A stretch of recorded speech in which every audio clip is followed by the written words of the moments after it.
Masuk kepada bicara sufi yang ketujuh, saya mohon jasa baik para hadirin yang berada di luar kawasan masjid ataupun berada di pintu ruang yang kedua, mohon sama-sama kita masuk penuhi ruang utama masjid.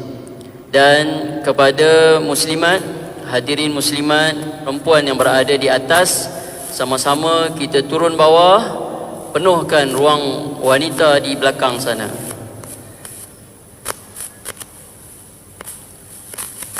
Di sini ada beberapa pengumuman. Yang pertama, barang siapa yang ada kehilangan dompet, beg duit di dalam kawasan masjid, tadi dah datang tuntut, cuma tadi tak sempat ambil di belakang, jadi boleh datang tuntut di belakang pentas. Yang kedua, sesiapa yang ada kehilangan kunci kereta, boleh tuntut di pos pengawal di hadapan sana. Boleh tuntut di pos pengawal, ada kunci kereta tercicir.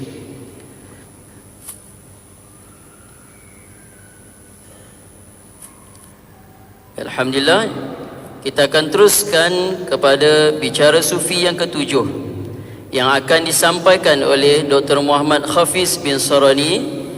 Beliau merupakan Ketua Unit Hadis Institut Kajian Hadis dan Akidah Inhad, Universiti Islam Antarabangsa Selangor. Beliau akan menyampaikan bicara sufi yang bertajuk Amalan Tasawuf dan Tarikat, Dalil dari Al-Quran dan As-Sunnah. Justru saya berbesar hati menjemput dan mempersilakan Dr. Muhammad Hafiz bin Sarani untuk tampil ke pentas bagi menyampaikan bicara sufi yang ketujuh. Dipersilakan.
Assalamualaikum warahmatullahi wabarakatuh.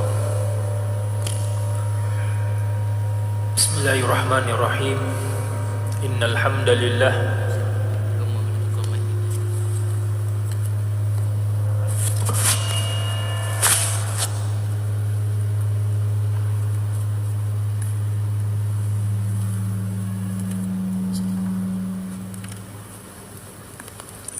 Innal hamdalillah nahmaduhu wa nasta'inuhu wa nastaghfiruh wa na'udzu billahi min shururi anfusina wa min sayyiati a'malina. Faman yahdihillahu fala mudilla lahu wa man yudlil fala hadiya lahu. Asyhadu an la ilaha illallah wahdahu la syarika lahu wa asyhadu anna Muhammadan 'abduhu wa rasuluh. Allahumma shalli wa sallim wa barik ala sayyidina Muhammad abdika wa nabiyyika wa rasulika nabiyil ummi wa ala alihi wa sahbihi ajma'in. Rabbi shrah li sadri wa yassir li amri wa hlul 'uqdatam min lisani yafqahu qawli. Ya Rabbi salli ala nabiyyi musallima wa amidana min nurihi ya nur. Ya Rabbi salli ala nabiyyi musallima waj'al lana taufiqa dauman sahiba. Pertamanya, terima kasih kepada pengerusi majlis. Setinggi-tinggi terima kasih kepada Jabatan Mufti Kerajaan Negeri Sembilan selaku penganjur utama program kita bersama Majlis Agama Islam Negeri Sembilan, begitu juga Nahdlatul Ulama Malaysia dan semua NGO yang turut bertugas lumus bekerjasama untuk menjayakan program kita pada kali ini. Yang dimuliakan datuk-datuk, para alim ulama, asatizah, tuan-tuan guru, para hadirin hadirat, muslimin muslimat yang dirahmati Allah sekalian. InsyaAllah dalam masa yang singkat ini ingin saya kongsikan tajuk yang ditaklifkan kepada saya berkenaan dengan amalan tasawuf dan tarekat, dalil daripada Al-Quran dan Sunnah. Ya. Saya ada sediakan slide, ya. Mungkin Rustia boleh pancarkan slide.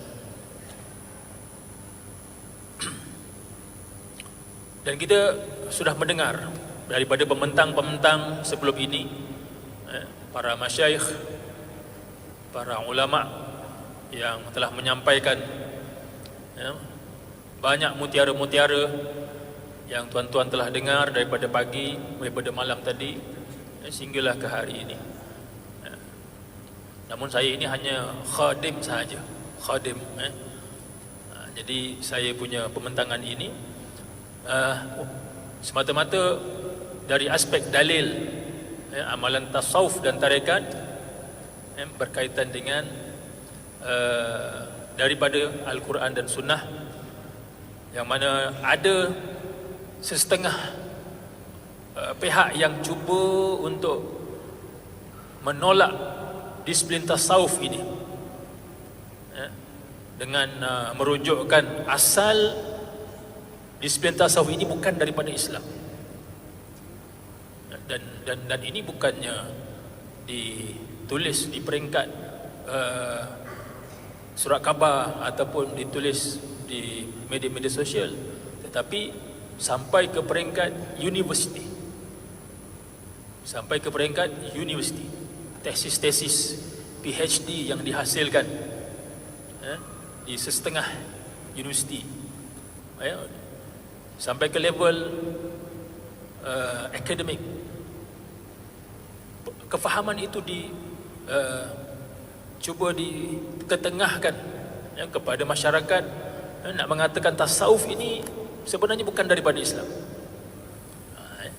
Jadi kita selaku seorang yang mendalami, tidaklah begitu mendalami, saya belajar sedikit-sedikit, ketika di Al-Azhar. Sesiapa yang belajar di Al-Azhar, tidak boleh tidak dia akan belajar subjek tasawuf.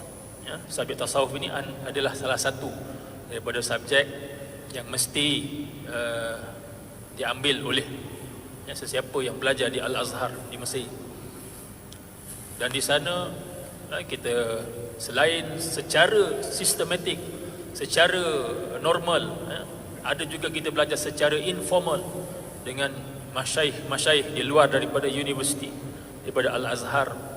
Kita berdamping dengan mereka.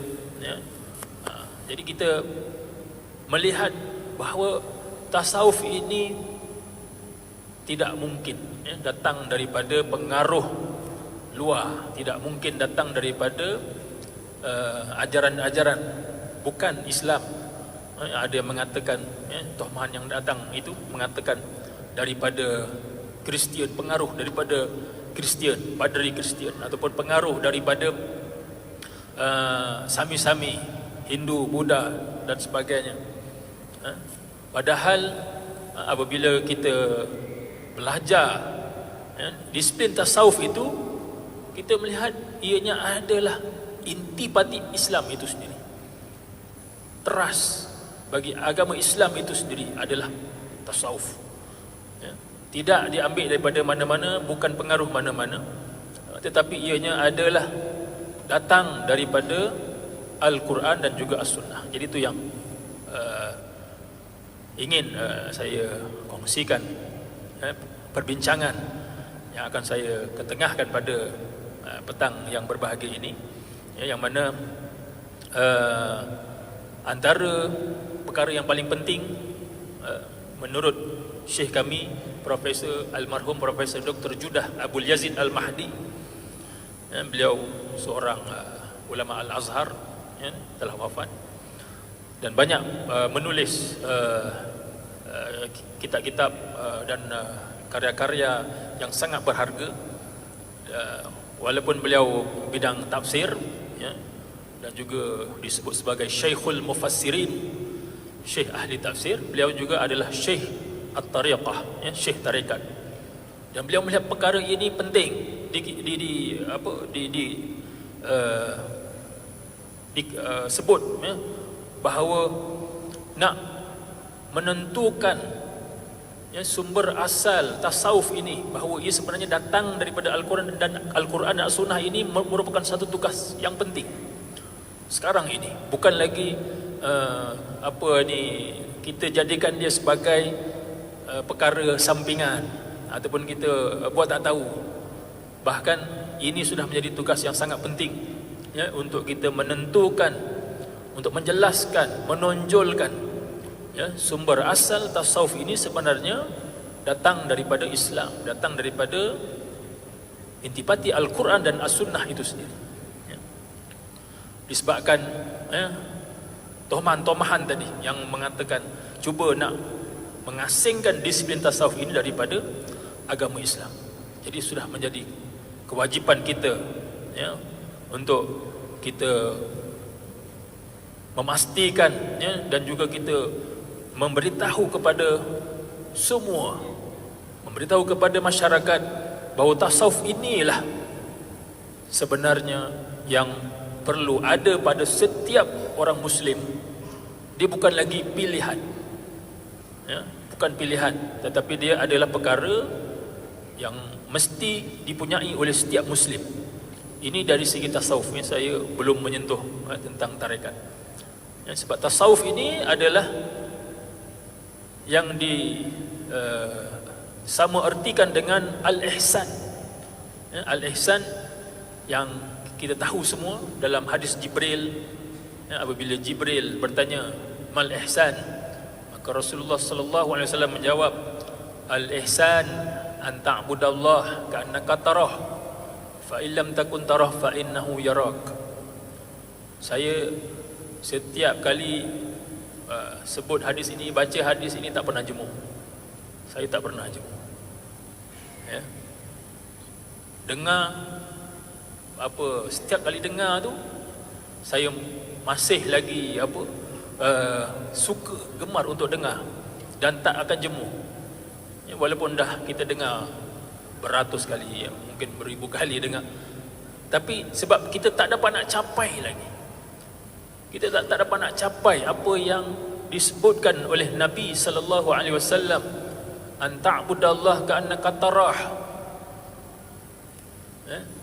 Kita tak dapat nak capai. Jadi maknanya kerja kita belum selesai. Sebagai seorang Muslim, sebenarnya dia belum selesai kerja dia, untuk kenapa dia datang di atas muka bumi ini, kenapa Allah Ta'ala ciptakan dia.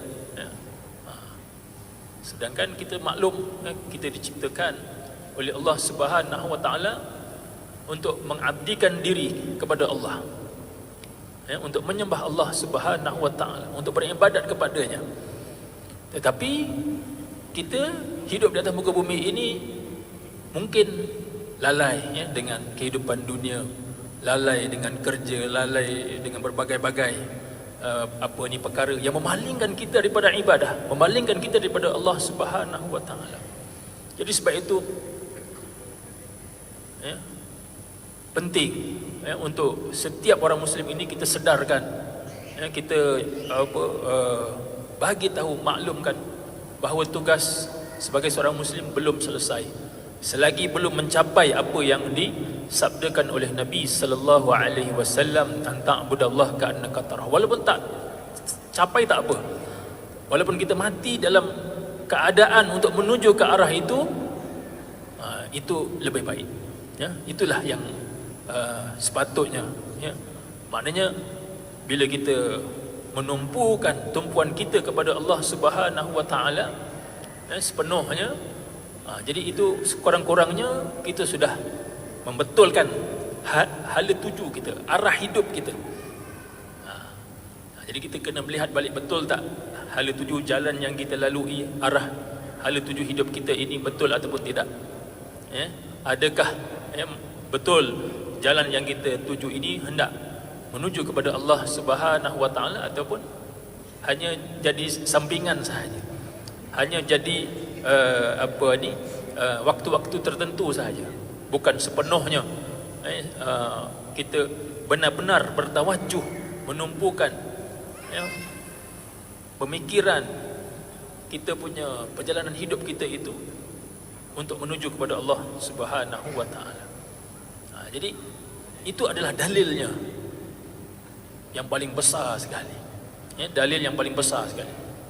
Next. Sebab itu tasawuf yang dipilih definisinya oleh Syekh Dr. Abdul Halim Mahmud, belum lagi ini slide yang belum definisi ilmu tasawuf. Definisi yang dipilih oleh Abdul Halim, Syekh Abdul Halim Mahmud, bila dia melihat banyaknya definisi tasawuf ni, bahkan dalam kitab Qawaid at-Tasawuf oleh Imam Zarruq Al-Fasi, dia menyebutkan hampir 2000 definisi ataupun ta'rifan bagi tasawuf ini. Namun kesemuanya itu merujuk kepada satu, iaitu sidqut tawajjuh ilallah. Dia punya poin utama dia ialah sidqut tawajjuh ilallah, penumpuan fokus yang benar-benar dia tertumpu kepada Allah Subhanahu wa taala. Itulah tasawuf. Manakala yang dipilih itu dari segi matlamat utama, tapi dari segi definisi yang dipilih oleh Syekh Abdul Halim Mahmud, dia kata tasawuf safa'un wa musyahadah. Tasawuf itu adalah safa, suci, dan musyahadah, penyaksian, melihat Allah seolah-olah melihat Allah Subhanahu wa taala. Ka'annaka tarah, seolah-olah kamu melihatnya, ka'annaka tarah. Jadi dia bukan ru'yah, dia bukan ru'yatullah. Ru'yatullah nanti di alam akhirat, ru'yatullah di alam akhirat. Tapi di dunia musyahadah, ka'annaka tarah, seolah-olah melihat itu. Dia belum sampai ke makam ru'yah, belum. Itu semua itu nanti di alam akhirat. Tapi yang di dunia musyahadah, disebut istilahnya musyahadah, menyaksikan Allah Subhanahu wa taala dengan mata hati. Jadi berdasarkan definisi ini menunjukkan bahawa tasawuf itu sangat berkait rapat dengan apa yang disebutkan dengan al-ihsan tadi, maqam al-ihsan, yang kita menyembah Allah seolah-olah kita melihatnya, dan jika kita tidak dapat melihatnya, fa innahu yaraka, sesungguhnya Allah Ta'ala itu sentiasa melihatmu, sentiasa memerhatikan gerak-gerimu. Maka kita perlu ada muraqabah, kita perlu sedar bahawa kita sentiasa diperhatikan oleh Allah Subhanahu wa taala. Maka kita betulkan hala tuju hidup kita, arah ke mana hidup kita ini yang sebenarnya. Jadi ini dari segi pengertian tasawuf, yang mana dalam pengertian itu dia ada wasilah, safa itu adalah wasilah, dan juga ada musyahadah, itu ghayah, ada tujuan dia. Jadi ada wasilah dan juga ada ghayah dalam definisi yang disebut oleh Dr. Syekh Abdul Halim Mahmud ini, Syekhul Azhar, Al-Imamul Akbar fil Azhar, yang mana definisi ini diambil daripada Imam Abu Bakar Al-Kattani yang wafat tahun 302 Hijrah. Next. Kemudian tuan-tuan dan puan yang dirahmati Allah, sumber ambilan tasawuf ini jelas adalah daripada Al-Quran dan juga As-Sunnah. yang mana nanti akan saya huraikan dengan lebih lanjut jika berkesempatan masanya. Namun ada disebut oleh Imam Ibnu Ajibah Al-Hasani rahimahullah taala, dia kata selain daripada Alkitab wa Sunnah itu dia ada wa ilhamati as-salihin wa futuhatil arifin, ilham orang-orang salih dan juga futuhat orang-orang arifin. Jadi jangan keliru. Bukan maksud bila dia kata sumber ambilannya itu daripada ilham itu, maka macam itu. Kalau macam tu, bolehlah kita guna ilham aja untuk beramal ibadah. Bukan begitu. Bukan begitu maksudnya. Maksudnya ialah ilham yang dimaksudkan ini ialah ilham orang-orang soleh, orang-orang arifin, yang mana setelah mereka melalui proses sofa dan musyahadah tadi, yang telah melalui proses sofa dan musyahadah. Jadi golongan itu solehin dan arifin yang kita ambil pandangan mereka. Bukannya kita ini yang boleh suka-suka hati guna ilham, kan? Dan ini pun hanya dalam proses untuk kita menyucikan diri, dalam proses sofa untuk menuju kepada musyahadah tadi sahaja. Bukan ilham ini untuk bidang fiqh, dalam bidang tauhid, semua nak guna, bukan. Ini hanya dalam proses untuk sofa menuju kepada musyahadah sahaja. Jadi dia berkait rapat, dia bukannya kalau macam tu ilham ni boleh digunakan sesuka hati, bukan. Dia hanya berkait dengan ini, proses untuk kita menyucikan jiwa dalam menuju Allah Subhanahu wa taala. Dan untuk menyucikan jiwa nanti, dia bukannya ada banyak perkara, tak. Dia ada perkara tertentu yang kita kena tahu bahawa ini ialah perkara-perkara yang boleh kita amalkan, kita laksanakan untuk kita menyucikan jiwa. Jadi kegunaan ilham orang-orang soleh dan futuhat orang arifin tadi itu ialah dalam proses ini. Bukannya dalam semua bidang agama, dalam bab abwab ad-din, bab-bab agama semua masuk ilham, kan? Itu tuan-tuan yang dirahmati Allah. Dan dia bukan hujah, ilham bukan hujah. Kita akui itu, dia bukan hujah. Kerana ilham ini adalah satu benda yang dicampakkan oleh Allah Subhanahu wa taala ke dalam hati orang yang telah suci hatinya, yang mana bila Allah Taala campakkan ilham itu, dia menjadi satu ilmu yang daruri, ilmun daruriyun, yang mana dia tidak boleh nafikan kerana tidak bercanggah dengan Al-Quran dan Sunnah, sehingga dia tak boleh nafikan ilham tersebut. Maka dia menjadi perkara yang tidak boleh tidak, dia terima, dan dia datang daripada Allah Subhanahu wa taala, limpahan daripada ilmu Allah Subhanahu wa taala. Jadi orang yang menerima ilham itu sudah tentulah sesuai, layak untuk dia mengamalkannya, walaupun dia tidak menjadi hujah kepada orang lain. Jadi terpulang kepada orang lain untuk ikut, untuk amalkan ataupun tidak. Jadi kita akui dia bukan hujah. Maksud sumber ambilan ini bukannya untuk berhujah, ini bukan untuk berhujah. Maksudnya ialah untuk beramal ibadah. Next, dalam membincangkan disiplin tasawuf ini, ulama-ulama telah menyusun kitab-kitab yang menjadi dalil dalam disiplin tasawuf. Next, ini adalah yang saya senaraikan, kitab-kitab yang boleh kita sebutkan sebagai kitab dalil. Kalau dalam fiqh, dia ada kitab fiqh, dia ada kitab dalil dalam fiqh. Maknanya kalau kitab fiqh semata-mata tu dia tak ada dalil, ataupun dimasukkan dalil sedikit. Tapi ada yang kitab yang lebih tebal lagi, dimasukkan dalil-dalil. Begitu juga dalam bidang-bidang yang lain. Begitu juga dalam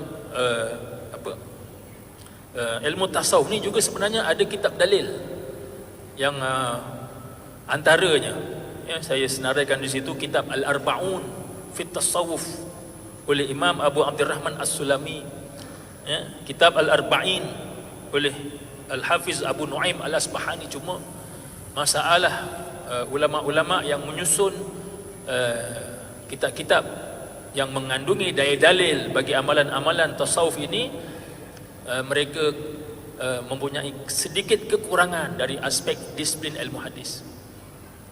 Tetapi walaupun kekurangan mereka itu bukan bermakna ilmu tasawuf ini dibina atas dalil-dalil yang dhaif ataupun hadis-hadis palsu seperti yang dituduhkan oleh sesetengah orang. Bukan. Kerana dalil tasawuf tadi dia sebenarnya tidak memerlukan pun kepada dalil yang palsu, yang mungkar, yang sangat dhaif. Sebenarnya tak perlu pun. Seperti mana kitab Ihya Ulumuddin, apabila dibuang oleh Syekh, saya sebutkan di situ oleh Al-Allamah Syamsuddin Al-Ajluni Al-Bilali, bila dia meringkaskan kitab Ihya Ulumuddin, dia buang hadis-hadis yang dhaif, yang dhaif jiddan dan sebagainya. Maka yang tinggal hanya hadis-hadis yang sahih dan hasan sahaja. Maka bila hanya sahih dan hasan, itulah sebenarnya tak lari pun dan tidak mengurangkan sedikit pun daripada intipati kitab Ihya Ulumuddin. Kitab Ihya Ulumuddin oleh Imam Al-Ghazali rahimahullah ta'ala ini, dia banyak memuatkan dalil Al-Quran, dalil hadis. Cuma yang saya sebutkan tadi, kekurangan ulama-ulama yang menyusun kitab tasawuf ini ialah dari aspek seni ataupun disiplin ilmu hadis itu, dan kekurangan sedikit itu yang akhirnya menjadi bahan kritikan oleh pihak yang cuba untuk mentohmah ilmu tasawuf ini. Padahal bila kita buang tak guna, tak jatuh pun, tak rosak pun, tak goyah pun ilmu tasawuf itu. Ini sebahagian senarai kitab-kitab yang saya nyatakan, yang memang kita tak nafikan mengandungi hadis-hadis yang tidak ada asalnya, yang mungkin hadis yang dinilai palsu oleh ulama hadis, para muhaddisin, kita tidak nafikan. Tetapi kalau kita buang, tak ada masalah, tak ada masalah. Baik, next, seterusnya, next. Jadi ini adalah yang saya cuba nak sebutkan secara ringkas sahaja berkaitan tentang dalil amalan tasawuf, dan tarekat ini bersumber daripada Al-Quran dan Sunnah. Jadi tasawuf ini sebenarnya dia adalah satu proses yang memerlukan kepada seorang guru dan juga murid. Dia tidak boleh muncul proses sofa dan musyahadah ini dengan sendirinya, kecuali kalau Allah Ta'ala kehendakilah. Tapi secara sunnatullahnya itu dia mesti melalui proses murid dan guru. Jadi itulah sebenarnya amalan tasawuf dan tarekat. Di antara rukun yang utama mesti ada asy-syaikh, kemudian mesti ada al-murid, ataupun dua-dua tu diletakkan dalam satu rukun, as-suhbah. As-suhbah, perdampingan, mulazamah antara syekh dengan murid. Ini rukun yang sangat penting dalam tasawuf. Dan satu lagi rukun dalam tasawuf ialah zikir. Zikir. Kalau Syekh Dr. Ali Jum'ah hafizahullah, dia menambah satu lagi, al-fikr. Al-fikr, tafakkur, kita menggunakan fikiran, akal fikiran kita bertafakkur, mentadabbur akan kebesaran Allah Subhanahu wa taala. Jadi itu sebenarnya pun termasuk zikir juga. Bila kita lihat secara umum, ianya al-fikr ataupun tafakkur itu juga sebenarnya sebahagian daripada zikir. Jadi amalan tasawuf dan tarekat ini dia berpusat pada as-suhbah, pendampingan antara syekh dengan murid tadi, dan juga zikir, mengingat Allah Subhanahu wa taala. Dan zikir ini boleh didefinisikan secara luas, ya, bukan semata-mata kita mengucap la ilaha illallah subhanallah walhamdulillah wa la ilaha illallah wallahu akbar, tapi juga termasuk juga dalam mengingat Allah ialah kita berselawat ke atas Nabi sallallahu alaihi wasallam, kita beristighfar, memohon ampun kepada Allah Subhanahu wa taala, ya, kita membaca Al-Quran, dan itu adalah antara zikir yang paling utama. Ya, kita membaca kitab-kitab hadis, kalau mengikut Al-Hafiz Ibnu Hajar dalam Fathul Bari, yang termasuk zikrullah ini ialah kita membaca kitab-kitab hadis, kita menyibukkan diri dengan ilmu syara', ya, ilmu syar'i, ya, ilmu-ilmu yang mendekatkan diri kepada Allah untuk kita mengenal agama ini dengan lebih dalam. Itu juga termasuk zikrullah, zikir, ya. Jadi zikir itu sebenarnya luas, termasuk kita bertafakkur, ya, melihat, merenungkan, mentadabbur kebesaran Allah Subhanahu wa taala dan sebagainya. Jadi itu semuanya termasuk, ya, dalam definisi zikir dalam arti kata yang luas. Jadi sudah tentulah amalan tasawuf dan tarekat ini jelas. Dalilnya untuk suhbah tadi banyak. Begitu juga dalil untuk zikir ini banyak dalilnya, ya.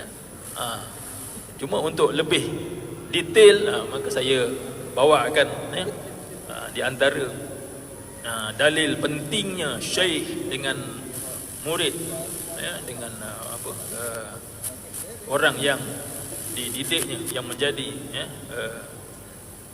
anak buahnya ataupun penuntut ilmu ataupun pelajar, ya, ataupun dalam tasawuf memang disebut murid, ya. Antaranya firman Allah Subhanahu wa taala, ya, laqad manna Allahu 'alal mu'minina idh ba'atha fihim rasulan min anfusihim yatlu 'alaihim ayatihi wa yuzakkihim wa yu'allimuhumul kitaba wal hikmah. Maknanya Rasulullah sallallahu alaihi wasallam itu sendiri sebagai guru yang mendidik, mengajar, mentarbiyah, ya, sahabat-sahabatnya. Nah, ini adalah perkara yang perlu dipertahankan, dikembangkan dan diteruskan, dan jangan sampai, ya, tidak ada proses ini, ya, di dalam kalangan umat Islam. Tidak ada proses guru dengan murid ini, jangan sampai tidak ada. Kerana inilah asalnya. Ya, Rasulullah sallallahu alaihi wasallam ini, ya, dia membacakan yatlu alaihim ayati, membacakan ayat-ayat Allah Subhanahu wa taala kepada para sahabat, yang menyucikan diri mereka, ya, mengajarkan mereka Alkitab, As-Sunnah. Jadi ini adalah tugas antara, ya, seorang guru dan juga seorang murid, antara syekh, ya, dan juga murid. Dan banyaklah, ya, maknanya dalam sirah Rasulullah sallallahu alaihi wasallam itu sangat jelas, ya. Bahkan di dalam kisah Nabi Musa bersama Nabi Khidir alaihi wassalam, ya, apabila Nabi Musa, ya, ditanya, ada tak orang yang lebih alim daripadamu di atas muka bumi ini? Nabi Musa kata tak ada. Maka Allah Taala wahyukan bahawa ada, ya, seorang hamba-Ku yang mempunyai ilmu yang Aku berikan khusus kepadanya, maka engkau carilah dia, jumpalah dia, berguru dengan dia. Maknanya ada lagi ilmu yang tidak diketahui oleh Musa alaihissalam. Lalu Nabi Musa pun mengembara, mencari Nabi Khidir alaihissalam. Maknanya nak menuntut ilmu tersebut. Dalam surah Al-Kahfi semua kita maklum, qala lahu Musa hal attabi'uka ala an tu'allimani mimma 'ullimta rusyda. Maknanya ada lagi ilmu yang tidak diketahui oleh Musa alaihi salam. Jadi ini proses antara murid, ya, antara guru dengan murid itu berlaku bukan sahaja ya dalam sirah Nabi kita Rasulullah sallallahu alaihi wasallam, tapi juga dalam ya, kisah-kisah nabi-nabi yang sebelumnya. Dan banyak lagi ya, dalil-dalil yang boleh kita gunakan ya, bahawa inilah proses dalam tasawuf ya, seperti mana ayat firman Allah Subhanahu wa taala, ya ayyuhallazina amanu taqullaha wa kunu ma'as shadiqin. Allah Taala perintahkan kita ini supaya bersama dengan orang-orang yang benar ya, orang-orang shadiqin ya, dan sudah tentulah ya, antara orang-orang shadiqin ini adalah masyayikh ya, asatidz, guru-guru yang lebih dahulu makan garam daripada kita, yang lebih tahu ya, ilmu, belajar berbagai-bagai ilmu pengetahuan berbanding daripada kita. Jadi itulah ya, orang yang kita kena bersama dengan mereka. Kunu ma'as shadiqin. Firman Allah yang lain, wattabi' sabila man anaba ilai. Ya, ikutlah ya, jalan orang yang kembali kepadaku. Ya, jangan ikut jalan orang yang suka dengan dunia, sibuk ya, dengan dia punya bisnes dan sebagainya ya. Tapi Allah Ta'ala perintah ikut ya, orang yang kembali kepadaku ya. Dan inilah ya, yang menjadi ajaran ya, dan fahaman dalam ilmu tasawuf. Selain daripada para sahabat radhiyallahu taala anhum, secara umumnya ada di kalangan mereka ini yang golongan khusus ya, golongan khusus yang disebut sebagai ahlus sufah. Next, yang disebut sebagai ahlus sufah atau ashabus sufah ya, yang mana mereka ini sentiasa mulazamah, berdamping, bersuhbah dengan Rasulullah sallallahu alaihi wasallam. Dan ingin saya petik kata-kata daripada Al-Imam Al-Hakim, sebab beliau rakamkan kata-kata beliau ini dalam kitab hadis ya, iaitu kitab Al-Mustadrak ya, yang dikarang oleh Al-Imam Al-Hakim An-Naisaburi. Bila dia membawakan hadis tentang ashabus sufah ini ya, bila dia bawa hadis tentang ashabus sufah ini ya, maka dia kata, aku telah perhatikan ya, tentang hadis-hadis yang berkaitan dengan ahlus sufah, maka aku dapati mereka itu adalah daripada kalangan akabirus sahabah, sahabat-sahabat besar ya, radhiyallahu taala anhum, dari segi sifat warak mereka, sifat tawakal mereka ya, dan juga mulazamahnya mereka ini dalam berkhidmat, mengabdikan diri kepada Allah Subhanahu wa taala, yang mana Allah Taala telah memilih untuk mereka itu sebagaimana Allah Ta'ala pilih untuk nabinya ya, dari segi sifat fakir mereka, miskin mereka ya, dan juga tadarruk mereka dalam mengabdikan diri kepada Allah Subhanahu wa taala dan juga dalam meninggalkan dunia. Ini ahlus sufah, sifat-sifat ahlus sufah ya, yang mana juga inilah sifat-sifat yang ada pada Nabi sallallahu alaihi wasallam. Dan mereka inilah ahlus sufah, inilah wahumut taifah al-muntamiyah ilaihim as-sufiyah. Jadi Imam Al-Hakim An-Naisaburi dia kata ya, bila aku perhatikan maka aku lihat ahlus sufah inilah yang sebenarnya yang ahli sufi menisbahkan diri kepada mereka, kurun demi kurun ya, zaman demi zaman. Faman jara ala sunnatihim, maka sesiapa sahaja yang mengikut sunnah mereka, sunnah ahlus sufah ini ya, dan juga mengikut sifat sabar mereka dalam meninggalkan dunia, dan juga rasa senang mereka dengan rasa fakir, dengan kefakiran dan kemiskinan ya, tidak jadi masalah ya, seronok mereka dalam keadaan fakir dan miskin, dan juga tidak mahu meminta-minta kepada sesiapa.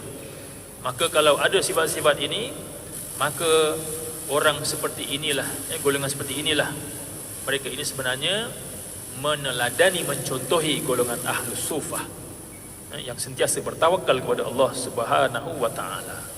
Jadi Ahlus Suffah ini yang mana antara ciri-ciri mereka ini yang telah saya sebutkan ini, inilah yang kita nak dapatkan, yang kita nak hasilkan dan terapkan dalam diri kita, dalam kehidupan kita.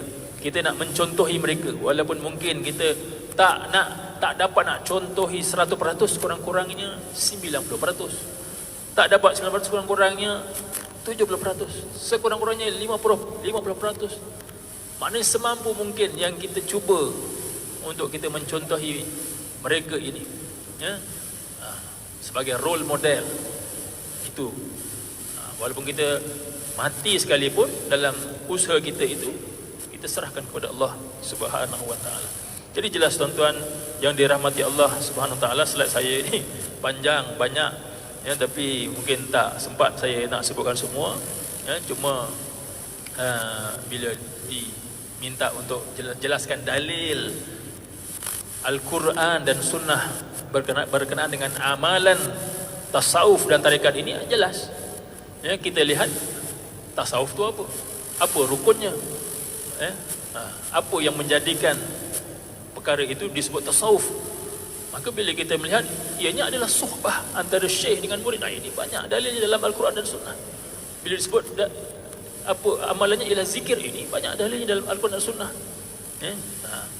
Dan zikir itu ada, saya sertakan mungkin kalau dapat diedarkan saya punya slide ini, bahawa zikir itu tidak semestinya yang makthur. Tidak maknanya dalam kita nak mengingat Allah Ta'ala itu, dalam nak munajat kepada Allah, nak mendampingkan diri kepada Allah Subhanahu wa Ta'ala, tidak semestinya yang makthur. Yang tidak makthur pun tidak ada masalah, asalkan tidak bertentangan dengan Al-Quran dan Sunnah. Dia punya sempadan dia, ukuran dia tidak bertentangan dengan Al-Quran dan Sunnah.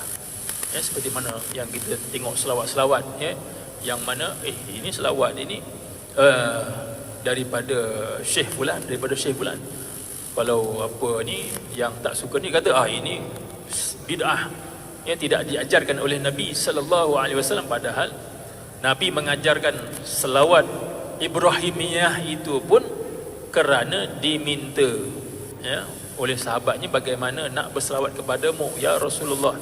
Jadi Nabi mengajarkan selawat Ibrahimiyah. Bukan bermakna tak boleh guna selawat-selawat yang lain, bukan itu maksudnya. Nabi pun tak kata selawat ini je, Ibrahimiyah ni je, yang mesti dibaca, tak boleh yang lain tak boleh. Bukan begitu. Bahkan Nabi hanya mengajarkan kepada sahabatnya, dan apa yang diajar oleh Nabi pastilah yang lebih afdal, yang lebih utama. Itu kita akui dan tidak nafikan. Kita nafikan. Cuma kita bukan semata-mata yang maksur sahaja, tapi yang tidak maksur pun, tetapi masih lagi dalam lingkungan syarak, tidak bercanggah dengan syarak, maka tidak ada masalah. Dan ini diuraikan dengan panjang lebar oleh ulama usul, dan tuan-tuan boleh lihat dan baca dalam kitab-kitab yang ditulis oleh para asatizah dan para ulama. Jadi itu sahaja yang mungkin dapat saya kongsikan, serba sedikit sebarang kelemahan daripada diri saya sendiri, dan yang baik itu datang daripada Allah Subhanahu wa taala. Semoga ada manfaatnya. Dan saya sudahi dengan aku qauli hadza wa astaghfirullah li wa lakum wa lisairil muslimina wal muslimat wal mu'minina wal mu'minat wa aqulu qauli hadza wa astaghfirullah li wa lakum. Wassalamu alaikum warahmatullahi wabarakatuh.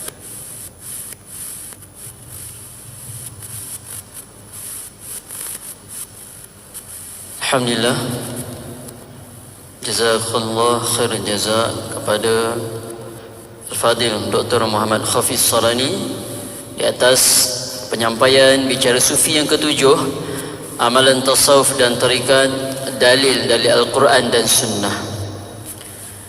Seterusnya saya menjemput Ustaz Ahmad Azlan bin Raihan, penolong mufti unit penyelidikan Jabatan Mufti Negeri Sembilan, untuk menyampaikan cenderahati kepada Dr. Muhammad Hafiz.